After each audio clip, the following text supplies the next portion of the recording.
Now, I'm going to say create URL redirect, and that's not necessary at this time.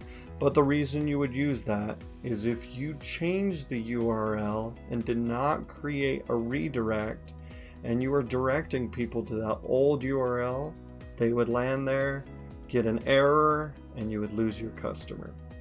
But if you haven't shared it with anybody, then nobody's going to the old URL. But I'm just going to leave it on for this lesson's sake. So I'm going to hit save, and then check this out. We can preview the product we just created.